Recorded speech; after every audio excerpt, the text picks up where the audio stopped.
Ladies and gentlemen, welcome back again, friends and colleagues, listeners. Here we are again with another episode, and I'm also very, very happy to introduce a colleague of the industry and a colleague of some companies that I've worked with and some companies that I've worked for. So it's going to be a little trip down memory lane for a little part of it. Also, the fact that this gentleman is also based in Saudi Arabia at the moment, and the person I'm talking about is Gerold Tumulka, who's the CEO of Swissport Middle East. He's based in Jeddah, as I've said, and that covers Saudi, Oman and the UAE. And before I bring him on, I would just like to thank the Airport Show Dubai for sponsoring today's episode. So, Gerold, welcome, my friend. Good afternoon, Chris. A pleasure to be here. Yeah, and also it's nice to see everybody's rooms and their pictures and stuff. One of the things that I've seen from doing these podcasts, I've had a few ideas for how to decorate, where I should put my family's pictures.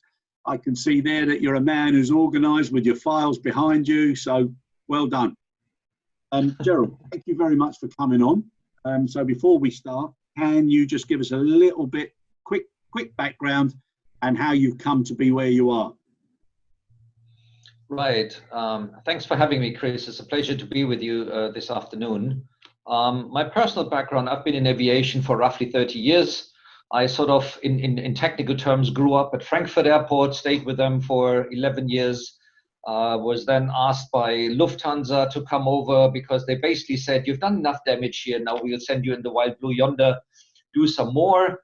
So as the major airlines do, they then chase you across the whole planet, and then they chased me across 4 continents. And at some stage in the mid-2000s, I got stuck in the Middle East. And then with a slight detour through Africa, I've been here ever since. Okay, yeah, well, I know Lufthansa very well and Fraport very well, and I've done an awful lot of travels myself with Lufthansa, so maybe it's a good point to give Lufthansa a little bit of recognition, because for me anyhow, it was the very best of training. It was the best of structure. They are an excellent company, and I never ever say a bad word about them. There was a few individuals in the company that I would do though, but wonderful company. I can only say that without Lufthansa, I wouldn't be where I am. So they gave me a chance to grow, and they gave me a chance to gain international exposure. So that put me on the track. And they gave me that chance, and that simply that set the whole road for the future. Yeah, so exactly, and it's a wonderful opportunity. Anybody given the chance, they should jump at it. And what it's done for you now is it's internationalized you. You've gone around the world. I've also lived in so many countries, and it's a wonderful experience. But what it also does, Gerold, it gives you a chance to see that at the end of the day, yes, cultures provide the colour to a landscape, but people are still people, and you see the same things happening, you see the same opportunities that maybe are overlooked, and you also see the same areas that people should be a lot more attentive to. And what I'm coming to now is, obviously we're in the middle of this pandemic, it's affecting the whole world, and again, we should probably very early on give a little bit of recognition and respect to all the care workers, the frontline workers, everybody that's keeping the world going, who were previously anonymous, and now everybody is realizing what heroes they actually are. So fair play to them. It's a wonderful thing, and the way the world is responding to these people, I also think is a really, really credit to what they do, and also now to people finding themselves. So with that in mind, one of the things we wanted to talk about today was the importance of auditing, and whether or not auditing as it was is going to be part of the new tomorrow, and whether or not things have to change. So firstly, your experience of auditing in all of your global travels, what would you say it was, and how good has it been? Right. Auditing, and I've seen auditing from 2 perspectives, one as an auditor and one as an auditee. So I've seen this coming from the late 1990s, when the whole concept of these the audits really took off. the whole subject of quality audits and so forth really, with the advent of the European, the then GACAR regulations came more into the limelight. I mean, it was always present, but that was really, at least to me, a starting block when it jumped, and it jump started the whole thing. From then, in the past 20 years, we've seen a significant evolution. IATA with the IOSA and ISAGO concept have come onto the scene. Regulatory systems have evolved, have recognized the audits as a tool of oversight and so forth. And obviously, there are still various philosophies around from various background. There was a more penalizing version, whereas a more cooperative attempt, depending on which authority or which airline you talk about. So looking at that, and I have to say that in Swissport, with 52 countries across the planet of presence, we are seeing so many different airlines, so many different customers, so many different authorities that perform the audits of our operations in all our bases. I mean, we're serving more than 300 airports on the planet, and it is quite interesting to see the bandwidth as to which audits are conducted and the volume of audits being conducted. Yep. And it can go from a 1-hour desktop audit to a 1-week in-depth audit that really looks at every pencil sharpener, literally. Yeah. Yeah, and that's now the audit and the criteria you've spoken about, ISAGO and IOSA. Obviously, like yourself, I've been through many of them and with many carriers, but also being on both sides of the fence. As a carrier, you're so involved in what you want. The demands that you make on the ground handling agent, can sometimes be quite unrealistic and very complex, to say the least. And then when you're on the ground handling side, you look at the level of quality and difference between the carriers who do the audits and the different types of audits, and you wonder why they spend so much money. And you also, I'm sure you've used the term audit fatigue and audit tourism. And those are areas that they should really now start taking into account with looking at what's going to be the new normal afterwards. And one of the things, I was on the ICHC, the committee for IATA, the IATA Cargo Handling Committee. And one of the things that we developed and produced was the ICHM. And the ICHC was made up of an equal group of carriers and an equal group of handling agents. And the one thing we wanted to do was cut out all the complexity, because with these contracts and with the SLAs, they varied from 1 page to 30-something pages. And the one thing that was common is nobody really measured them until something went wrong. So now, on the side of being audited, what do you think are the areas that could or should be improved from the carrier landscape perspective?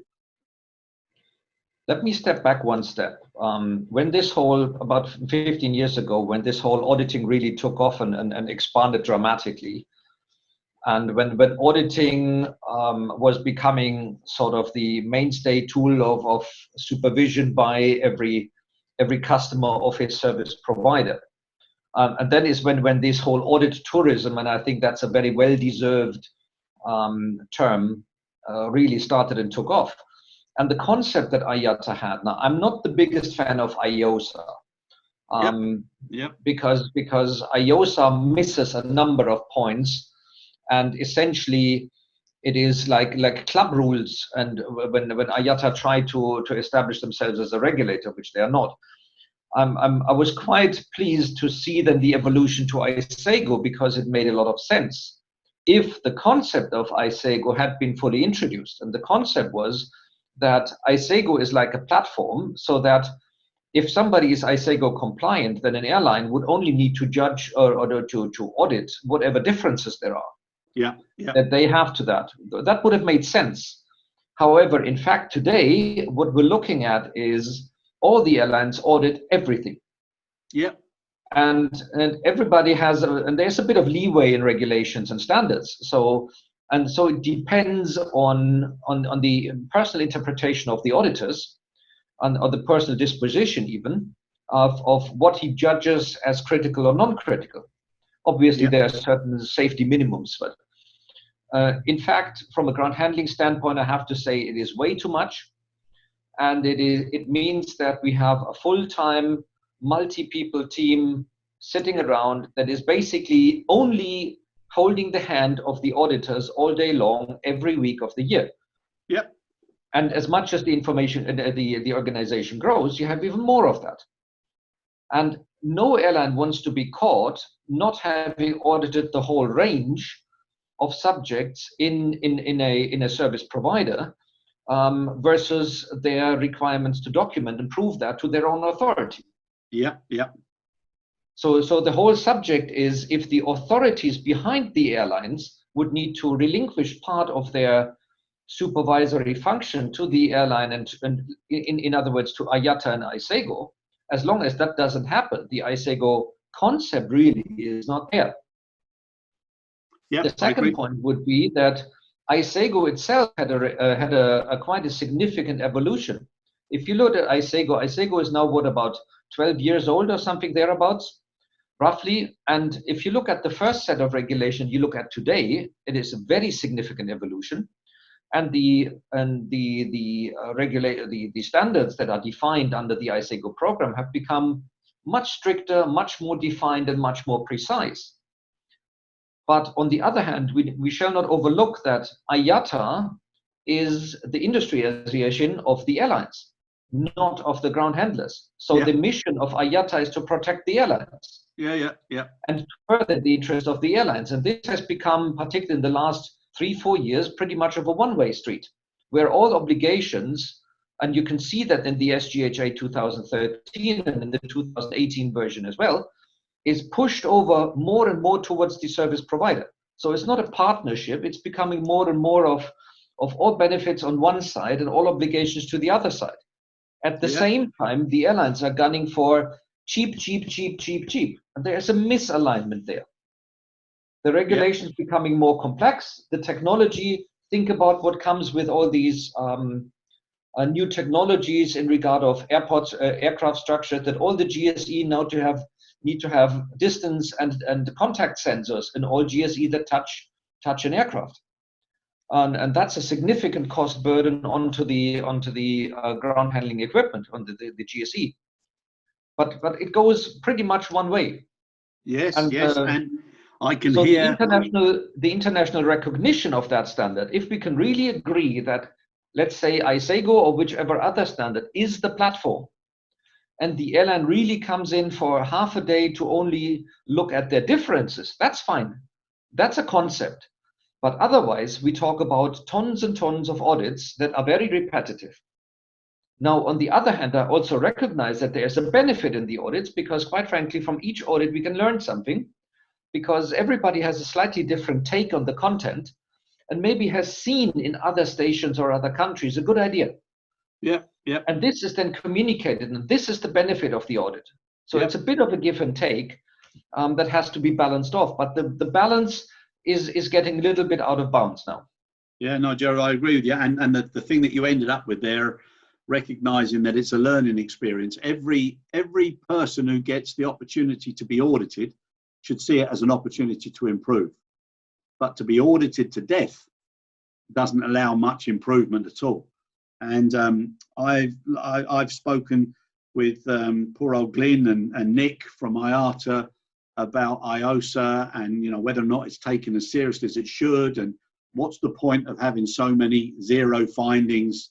What does that do for anybody? So it's almost like having a guard dog with no teeth, and it needs to be more than a bark, and it needs to make people feel special. I've also seen handling agents who've put all of their cargo up in the ETV and told customers don't deliver between this time and that time, so that when auditors spend what little time they used to do, especially in cargo under IOSA, there's very little to see. So people need to be a little bit wiser, a little bit more streetwise, and do the right thing. But if you turn this around, in the late 90s, we had this wave when the ISO certifications came through. Yeah. In the 90s in particular.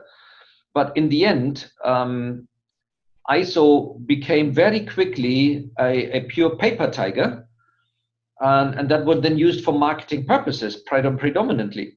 Marketing and procurement, yeah. Yeah, and it created a horrendous amount of work and documentation. Yeah, but it became overbearing. Yeah, people still don't take it seriously, and people still don't incorporate it seriously.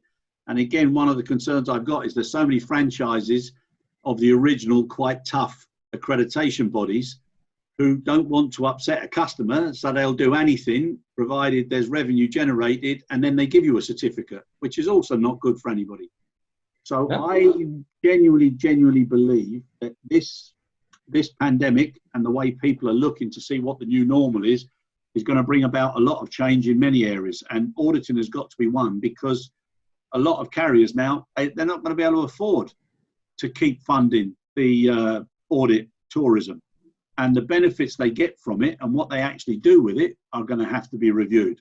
And as you said, the aviation authorities, they've got to decide, do they spend a bit more time in looking at the quality of the eventual auditor and the auditing tool, because in many cases, most auditors don't even complete the audit properly, and they rush through it because they've been taken to lunch, they go shopping, they want to see some sights, they have problems with where the hotel's located, all the usual tricks of the trade and things that they have to contend with. So they're going to have to do things a lot differently. It also completely ignores the regulatory system in the country that the service provider operates. I mean, for Saudi Arabia, I have to say, and compliments to GACAR here, the authority in Saudi, the GACAR regulation 151 for ground handling is one of the best and most comprehensive sets of regulations I've ever seen, honestly. And many countries don't even have a set of regulation like that. Yep. But if now somebody comes in on their regulation based on their homegrown, yep, and they're completely not aware of what the local regulation demand, and similar or different regulatory systems may be present in many countries, then we have a potential conflict. And this is one of the subjects that has not been addressed at all. 100% agree. And I know GACAR 151 and 68 so well, my friend. And we had a recent podcast with Dr. Hussein Al-Halaf. I don't know if you know him, do you? By name, yeah. I've never had the pleasure of meeting him. Lovely, very, very nice, very professional, very intellectual person. And he's the director of security and facilitation for RAC. So he was talking about DINAS and also about, the facilitation program. And it was very interesting, and it also shows how seriously they're taking things. Your question about not appreciating local criteria is very valid, and also going back to the ISO suite, I also genuinely believe if you look at all of these accreditations, and it doesn't matter whether you pick 1, 2, 3, 5 of the ISO accreditations that are relevant to our business, the majority of them have the same types of principles and the same types of pillars. So does the CT-PAT, TAPA, ISAGO. It's irrespective. They all, so whether it's 60 or 80% is all similar. What I believe organizations should be doing is looking at the generic principles, getting them right for the good of their own company, and then being able to show that they satisfy all of the criteria that's required across that spectrum of auditing criteria, and then only focus on the differences until they've covered everything. And once you do that, you should audit according to critical criteria. And if you start finding non-compliances or observations there, you know that it will trickle down to the important criteria. And then eventually it goes down to the recommended criteria. So if you focus on some real key elements, that gives you a very clear indication very quickly of how good the organization or the company is. And just to close on that point, if then the aviation authorities started to focus on the competencies of the auditor and made sure the auditor seen it as a coaching, as a training, as a learning, as an educational exercise, more than a check sheet or just a little flip chart that you tell people what they've done wrong. So I genuinely believe that if everybody gets together, because of the pressures of this particular virus, limiting travel, limiting costs, all those things are going to come in for the next 6 to 18 months, maybe 2 years. And if there's a rebound of the virus, it's going to put even more pressures on everybody. So things are going to have to change, because you're not going to get the auditors to come and do the audits while all of this is going on. So there has to be some sort of consideration. What do you think? I think the first thought you had would exactly tally in with what I meant before when I said a platform concept. When you basically have an agreed standard, which I would call a platform of standards, on which then you can build up on. And then, yes, you can spot check individual things. And when you find something that gives you rise to doubts, then you can start digging, fair enough. And the second point also is that the training of the auditors, by and large, I find it not too bad, but there is a very significant difference based on the background. So if somebody comes from engineering background, he would obviously look very much into GSE maintenance records, for example, and spend 80% of his time there because he's on safe territory.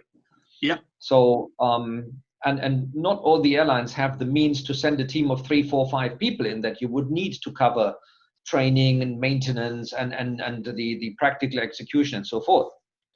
But to come to your other point also, I would think that the regulation have been, I mean, the initial point when it started had a clear differentiation between quality and safety. They were two separate items. Over time, we have seen that it has been merged, and quality is basically seen as the toolbox of safety.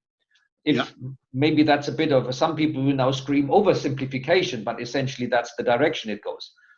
But what has not really been strong was the health and environment factor.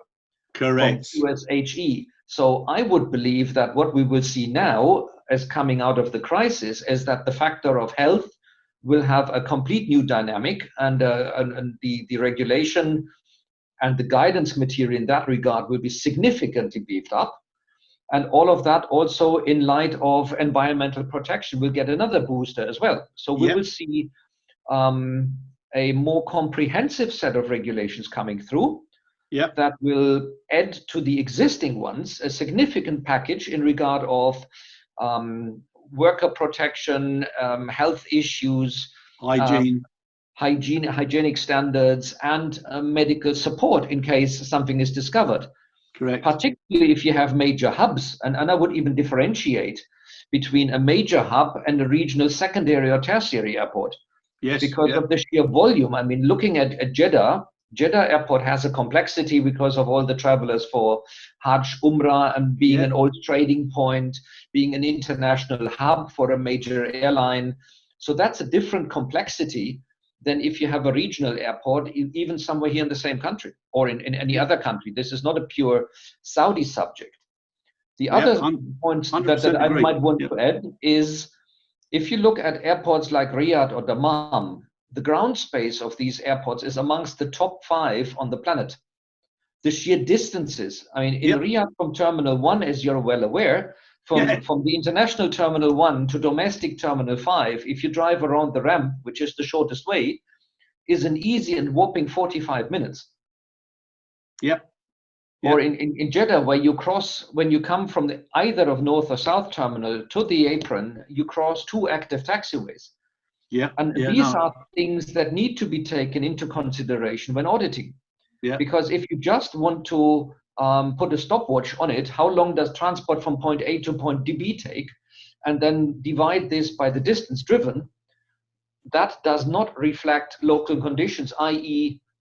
active taxiways, i.e. the sheer distance of an airfield. And I mean, Dammam is, I think, one of the top 3 airports in regard of ground space on the planet.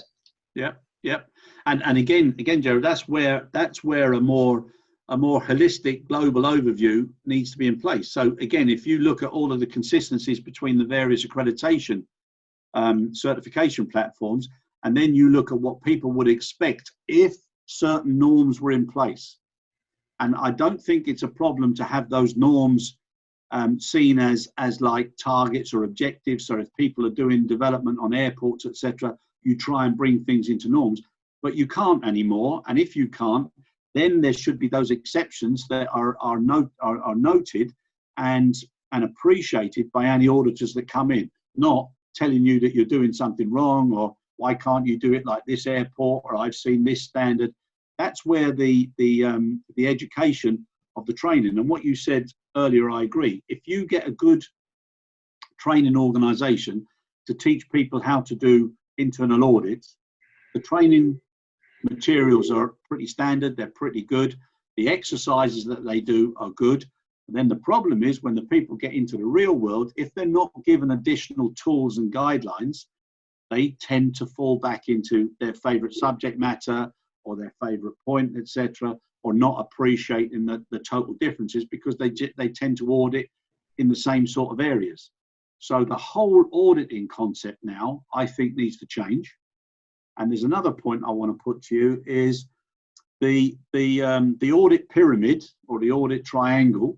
At the base, that's where you have things like briefings, checklists, then it goes up to zone management, then it goes to self-assessments, etc.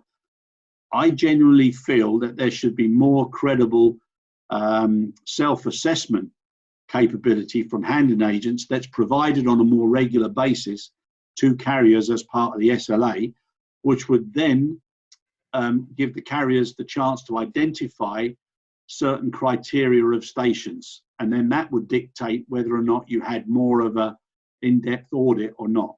Do you think there's merit in that?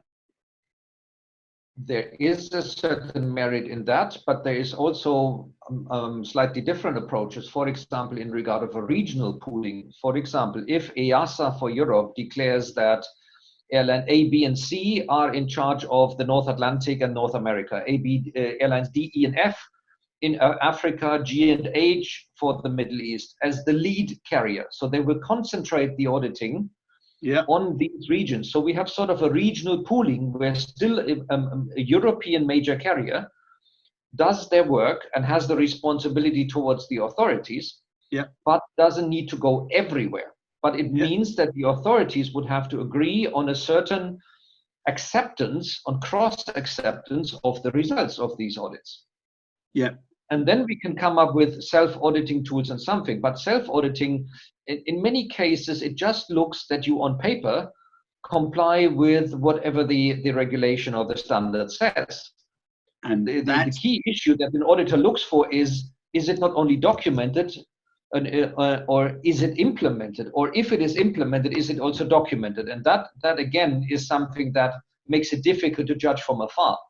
I think, but the time spent on site for an auditor can be significantly reduced by having this kind of online cross-check before, and then you can go in and you pick out your points, either based on a standard checklist or on the experience and feelings of the auditor, and then you can concentrate on these 2 or 3 issues. What you can also do is you can change the parameters. You can say, okay, in the year 2020, we concentrate on dangerous goods handling. On the year 2021, we concentrate on GSE maintenance. On 2002, we concentrate on staff training. That doesn't mean that everything else is neglected, but you basically have a rotational pattern that concentrates on focus points. Yep, I think that makes a lot of sense. And one of the things that you said about the fact of doing an awful lot of self-assessment, I'm talking about competent self-assessment, whereby the 2 important words of compliance, validation and verification, would come in. So I agree with you. It's a relatively easy thing to validate that you've got everything in place, because it's only a matter of plagiarizing manuals or writing manuals, etc. The verification that it's being done is the crucial point. Now, with technology and with technology demands as a result of coming out of this crisis, I think there's a great opportunity there to be able to do certain things whereby, yes, you would validate, but you would have to provide evidence that would be uploaded, etc., and there for reference. So the accountability on a person who's responsible for the business, like yourself, accountability doesn't go away. You can delegate responsibility, but not accountability. And making the senior managers more aware of that accountability and what goes into that particular system on the validation principle would then make verification lesser of a task and could be done, as you say, from a pooling exercise or from somebody who would just be focusing on that verification criteria with what you were saying, the rotational emphasis, subject to data that was coming back into the industry, whether it be through ICAO, EASA, IATA or whatever, to say, right, you need to focus on these top three on top of what you're doing with the verification. So I do think there's chances to change it. And I think the drivers need to be, not just because of cost or because, well, I don't care, this is the way we want to do it. There's got to be more care for the party that's providing the services. Now, something you said earlier about the one-way traffic, I'd like to now just elaborate a little bit on that. And by the way, I agree with you. Okay. And from a GHA platform, and I had a lot of pain and suffering, but enjoyment working with Saudi, and especially under Omar's directive. Great young man, brilliant manager, but loves to put you under pressure. But some of the things, if you don't have the right people surrounding you and you don't have the right tools, and carriers keep emphasizing the service levels, it can at some point become even more of a problem than just doing the business itself. So for me, I think carriers now have got to take a step back and start to realize that the ground handling agent is basically the washing machine of the business at the moment, because the forwarding community doesn't give us the right information up front, which makes paperless management very, very difficult and challenging. There's always changes, there's always late arrivals, so there's optimization of capacity challenges. There's an awful lot that the GHA has to do without being credited with. And I genuinely believe that the tide is now starting to turn.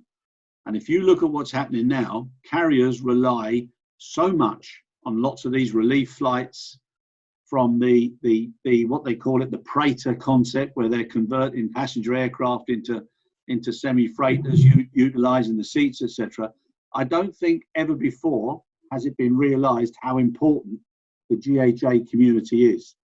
And I think that's something that long may it stay and start to equal out that particular division of responsibility, pressures, and however you want to do it. And it won't come, and it shouldn't come at the same price as it was before. But you see, there is the ground handling industry is extremely fractured. I mean, Swissport as the market leader has by comparison to the airline world, a very limited market reach even, but and there's lots of players. Some of them are government owned, some of them are airport owned, some of them are airline owned, and some of them are independents. But the ground handlers have not yet really managed to really come together and have a strong body. Correct. That can basically stand as a counterweight to the likes of IATA.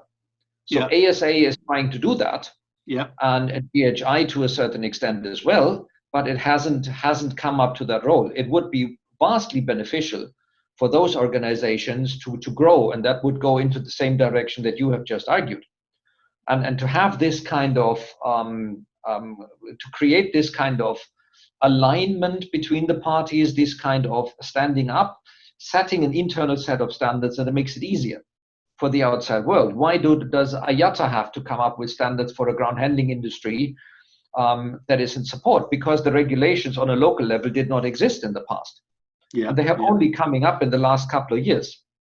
So I see a potential for a regional sort of pooling. I see a potential or a necessity even for the ground handlers to come together. And I see consolidation in that industry on the horizon after this, because yes, a lot of smaller independent parties will have very much difficulty to survive. Yeah. And there needs to be also a realization about the potential then and the role that ground handling has. And talking about that, if you followed the press earlier on in the crisis, there was a lot of shouting and screaming about and what bad shape the airlines are and that they need government support. Until then, and the airports the same, they were following the airlines, but nobody was really talking about the service providers. And I'm not only talking about the ground handler, there's a ton of different providers.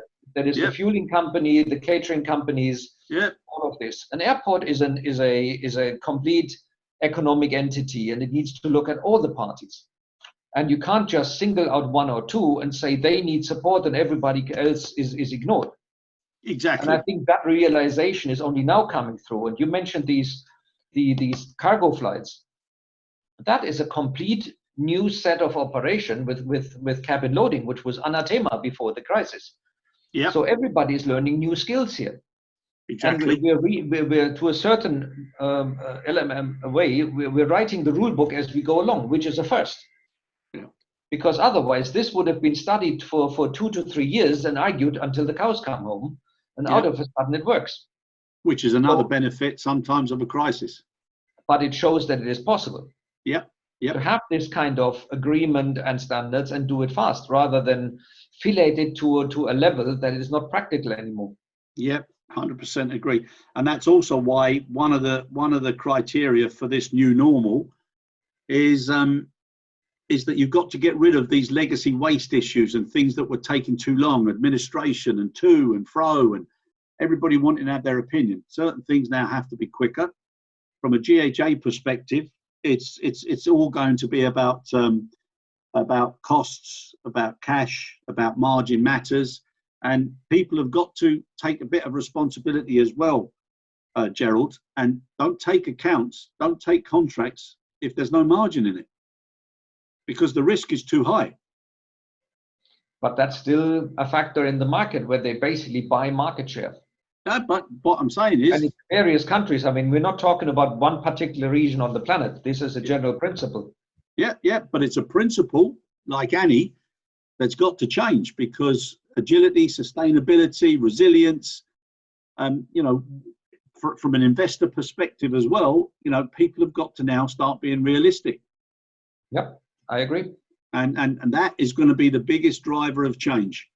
And for people to be strong enough to stand up and say no, and I'm not just talking about GHA carrier relationships or trying to get involved in any of them, but if you just look at the general international trade, and if you look at the percentage of locations where the whole world has relied on, and they've allowed that percentage to increase and increase and increase, and then when something goes wrong, you've got too many eggs in one basket, or too many eggs in 2 or 3 baskets. And onshoring and looking after certain quotas now and various other standards as prerequisites of trade deals, I think that's also going to be a big player. Plus the fact that you have so many players. I mean, if you look at an individual airport, and you will see that in nearly every airport, you have a ton of service providers, sometimes with competing interests. So here is a role, and you can see that in a number of airports where there is an integrated approach, mostly driven by the airport authority through an airport operations center or something like this. The efficiency of the airport is much enhanced, whereas if there is no such coordination present. I totally agree. And I think in the future as well, there's going to be, whether it's a tripartite or a group or a club or whatever you want to call it, it's going to have to be led by an airport, so that they start to direct people for doing the right things. They should only get licenses if it's making sense, if it's not dragging the markets down and competing for the sake of competing. And I think competitors are going to have to get together, and irrespective of competition guidelines, etc., things will never be the same as they were, and people have now got to start appreciating that and doing things differently for the good of the entire sector. Absolutely. And if not now, when then? Exactly. And again, in the light of what we discussed before, the regulatory system will change in regard of health and environmental protection regulations. Yep. So this is probably a quantum step. So this is the time to put these considerations in place. Yeah, 100%, 100%, and also with the emphasis on competency now and continuity, and it's something that people just took for granted. And you look at some of the shocks that we've had in the industry where relatively new terminals went up in flames, and then when people do the review afterwards, they find out certain things that weren't done properly or overlooked, or they were cost influenced to be changed. People didn't really learn from it, and I think this time now, there has to be new rules for new normal. But then there is also aviation right now already has been and is one of the most regulated industry on the planet, along with healthcare and the food industry possibly. Yeah. But there's many other industries, and when I talk to colleagues from other industries, and they basically they don't even understand when you're talking about that how tightly aviation is regulated, and it's good for that, because we're essentially playing with the lives and the livelihood of people. Yep. And again, but it all has to be done within a concept that makes sense. Yeah, and I think what you said there is regulatory criteria is a must, and it's a huge must for our business. And even when we were speaking earlier about IOSA and ISAGO, IATA and all the other representative bodies, even whether it's Fabio from ASA, etc., they're all doing a good job, especially now in the crisis, because they're overcoming all of these unsureties, these fears, these complexities. So they're doing a good thing for the whole industry. But moving forward, I think what they've got to identify is what categories of regulatory criteria are affecting the business. If it's critical, then it must stay. If it's important, there should be a little bit of leverage on it. And if it's recommended, then sometimes it might not be necessary if it means speeding up the process and helping the business and helping the sector. But again, yeah, I agree. And I still would drive for a factor of coming to a regional solution or something like that. Yeah. Rather than really country by country. And EASA is the role model in Europe, because it brought so many individual regulations in the 20 plus countries together, and standardized and unified that. And in the GCC, they're on the way to standardizing that between various countries. They're on the way, they're not yet there. Yeah. And Saudi Arabia has a certain leadership role here, interestingly enough. Yeah. And then it comes to an alignment between the regions, or a recognition of standards in between. Yep. No, I agree. There's a lot of merits there, and like we've been saying, this new normal is going to drive people, hopefully, to think differently and to think more quickly, and also, what makes things easier and simpler to do without losing the critical area of controls that keep everything safe and secure. Yeah, but that means also some mental barriers have to be broken down on various levels. 100%. And my goodness me, is that long overdue or not? But I 100% agree. Now, another thing, and you've got a sizable workforce, and it's also primarily an expat workforce. In most countries now, when this crisis starts to ease off, people are going to come back to work. So some of them have been working from home. There might be opportunities to continue doing that, which also puts less pressure on office space. Again, it's a cost benefit, but it's also a convenient element for some workers. But the anxiety levels and the fear of, is this going to happen again? Is there going to be a rebound? Is the lockdown's going to be lifted too soon? So most countries are under pressure, either from their opposition parties or from business itself, to release and let the economic wheels start turning again. But the big fear, or the lack of knowing what's going to happen, is if it starts to rebound again. So I think there's going to be lots of different agreements between countries who are seen to be dealing with it in a like-for-like way. How do you think that's going to affect, the movement and the way the business starts to ramp back up again? So we've had these discussions internally as well, and in a similar way. My personal view is that we will see some very different strategies on the rebound between, for example, the Middle East and Europe. Yeah. In the Europe, for example, you have the traditional summer holiday market that goes to the water destinations in the Mediterranean. Correct. If and to what extent that comes back for this summer season is a big question. And it may come to a very small event. And I think most people have agree that chances of this coming back in a major way this particular summer is rather slim. Yeah. In the Middle East, you see that the road and rail, which is readily available in other parts of the world, is not so readily available. And the distances are not so small. So therefore, air is the most convenient way of traveling. Domestically, and it has been a convenient and rather cheap way of travel. And people have gotten very used to that. So I think that the people in the Middle East in general will take to the air rather quickly. And being a transit point, an established transit point between Asia, Europe, Africa, and so forth, I do believe that the rebound of the Middle East will be faster. And we've seen this in previous crises as well. If that was after 9/11, if that was after SARS, after MERS, and so forth. Yeah. Yes, this crisis was slightly different than what it was before, but I still believe the Middle East will come out of this a little quicker. Yeah. Once it is there, but the question is when. And and a lot of people have compared, or a lot of scientists compare this with the Spanish flu in 1918, where the real damage was done by the second wave and not the first wave. Yep. And we are so sort of now on the peak or slightly over the peak of the first wave. So the big fear is on the second wave. Yeah. And especially if it's without a vaccine. Yeah. So I think in the Middle East, I can what I see is that they're really trying to clamp down, going from house to house and checking everybody for temperature and symptoms, which is probably the right way to do. And by that, they're really pulling all the people out who are basically hiding at home for whichever reasons, right or wrong. Yeah. This is non-judgmental, but they really try to get everybody who has symptoms out and get every single person checked. Yeah. And that seems a good and a logical way forward.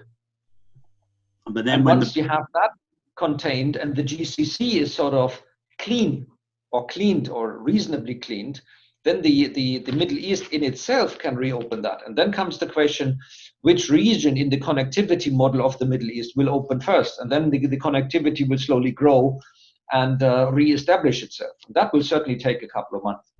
Exactly, and exactly, and because of the hub reliability or reliance on the Middle East carriers for the hubs and the distribution, it's going to be very, very difficult. So they're going to have to be very selective as to which O&Ds they allow to be flowing through. Yeah. Now, with that in mind, do you think, or are you considering, some of the worst case scenario issues that you might have to do, like at check-in areas, or pre-screening people if they've been categorized as already been affected and now immune, or they've had the test and they're clear? Do you think that there's going to be a lot more screening and pre-boarding activity, and also once they land, verification of that activity, keeping numbers down on check-in, in the retail areas, in lounges? So right now, this is already going on. I mean, people who want to travel here now have to bring a medical certificate, which has to be taken within 24 hours prior to travel. Yep. And then there is a checkpoint at the airport where medical personnel checks them, takes the temperature, looks them up and down for symptoms. Now, obviously, all of that is not necessarily foolproof.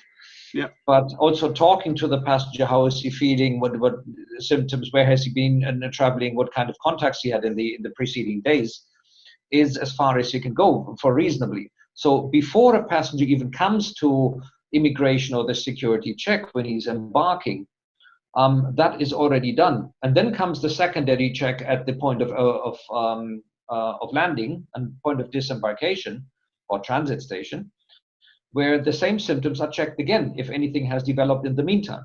Yeah. So yes, I think that will be with us, but it is already in place. It can be certainly refined as knowledge about the virus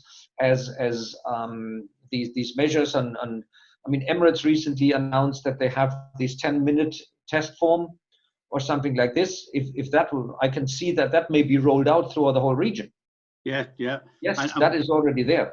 And what do you think about screens in front of check-in agents and things like that, to protect them, and some sort of way now of having limited contact with handing over your passport, your tickets, all the things that are going to start to change as we move forward? I think it would certainly drive the necessity for kiosk check-in. Yeah. And as we see in a number of airports, kiosk check-in applies to baggage as well. Yeah. So it minimizes the number of attendants you have there. Yep. And it minimizes inter-person contact. Yeah, exactly. And so that will certainly be a very big push in that regard. And people will be encouraged to check in through their mobile phone at home, print out their boarding pass, or have it on the phone or something like this. So that is a definite. Yeah. Technology is on the march, as it should quite rightly so be. In many cases, this thing of registered traveler going through immigration is already in place. So that again gets another push here. And the only area where refinement is possible is when we talk about security. But in security, irrespective of the current crisis, technology is already available. That means that a passenger doesn't have to half strip and take everything out of his bag. And there is a test run for the last 6 months in Munich airport for that, where you basically walk through a special channel and you don't have to unpack everything. And the system can analyze all of what you have in your bag and on your person. Yeah. So and the technology it's also is there. Yeah, and it's also about educating passengers as to what items trigger a security screen check that's necessary. So people now need to be made more aware of how to protect yourself from having to come in contact with people because you haven't abided by some security guidelines. Not essentially what security, I mean, and that's where the contact between a security checker and the traveling public is necessary to a certain extent. But the attention that is given now linearly to every traveler can be broken down to the, let's say, 3 to 5% that you really want to take a closer look at, which means that 95% plus can be sort of, I wouldn't say waved through, but can be expedited through the application of tools that are readily available, or at least under testing already. Exactly, and then obviously you still have the random element or the categorization subject to finding. So yeah, I agree. And the one thing that frustrates people is you go through one security at one airport, they tell you to take your laptop out. You go to another one, they tell you leave it in. One tells you to take your shoes off, another one tells you leave them on. So certain things have got to be done consistently, but that's all opportunities to improve in the new normal. Exactly. And that means that various agencies needs to work together. Airport authority, the security agency, and possibly customs, because they all use a screening machine that checks the same piece of baggage. Why does it need to be checked 3 or 4 times? 100%. But I genuinely believe that once the world sits down for a wrap-up, it's going to be one hell of a wrap-up, and there needs to be some really, really radical changes driven for common sense and logic instead of bureaucracy and administration and one party saying to the other, you should do this, etc. I think things need to be really, really reviewed. And please God, inshallah, they will be. But you see a number of countries who had previous crises like SARS, like MERS, etc. And you got already see now that they were better prepared and faster to take out the old rule book out of the cupboard and open it. And while it is not 100% applicable, there is enough guidance material there to allow them to be far quicker than other countries who basically had to reinvent the wheel here. Yes, and didn't learn from what was in front of them. Yep. Yeah, no, very, very good. Gerold, my friend, listen, we've come to the end of the podcast. It's been an absolute pleasure seeing you, and I'm going to make sure I organise my office the way you have with the files behind you. And lovely to see the pictures of the family. And please God, keep well, keep safe. And I look forward to seeing you when I'm back in Jeddah. Thank you very much, Chris. It's been a pleasure to be there. Thanks for the nice chat, and I'll be more than happy to welcome you back to Jeddah. Yeah, look forward to it, and also some of the shared initiatives. Absolutely. Take care, my friend. Thank you. Cheers.